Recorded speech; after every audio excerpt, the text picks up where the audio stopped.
Hey everybody, I am going to go over the lesson practice for lesson 110 with you today.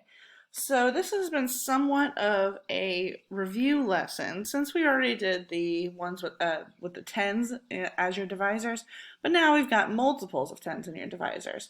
So just a tiny little extra step that we need to do today. So first step is you kind of have to mentally cover up that zero and ask yourself, okay, well, how many times can 3 go into 7? Because that's going to be the same thing as how many times can 30 go into 72 without going over. But sometimes when we look at this, it could be too much for our brains to handle all at once. So I like to cover up that 0 so that I don't get confused. So I know that 3 can go into 7. That's going to go twice, but watch carefully where I put my 2. I'm not going to put it above the 7 because that 30 does not go into 7.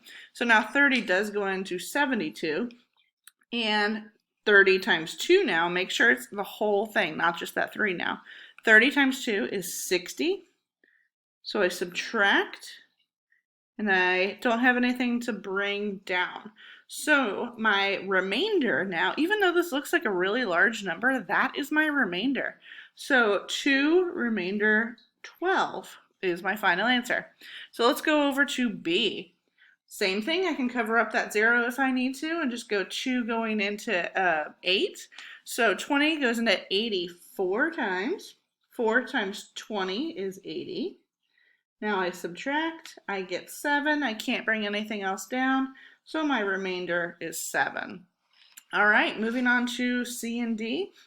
Same thing with C. If I need to cover up the 0, 4 goes into 9 2 times, so make sure you put it over here.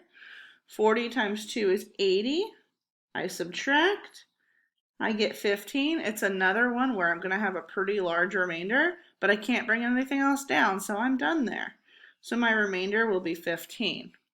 Next part, 20, or letter D I should say, 20 goes into 127. Well, this is a little trickier because 20 can't go into 12, but it can go into 120. So if I think about that 7 as a 0, I'm going to ask myself, okay, well, how many times can 20 go into 120? And I know that 6 times 2 is 12. So I have my 12 there, so that's actually going to work out pretty well. But I'm going to make sure I put it above that 7. So now I have 6 times 20, and that's going to give me 120. And now I subtract. I can't bring anything else down, so my remainder is 7. And the last two for today, 40 going into 120, same thing. Think about the 4 and the 12, you know that's a 3. So that's going to be 40 times 3 is 120. Subtracting, you get 7 as your remainder. Can't bring anything else down, so you have a remainder of 7 there. All right, last one for today. Cover up that 0. 3 goes into 21 how many times? That's a 7.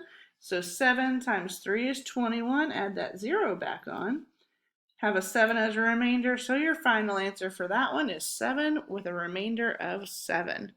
All right, guys, feel free to email me if you have any questions. I'll talk to you later. Bye.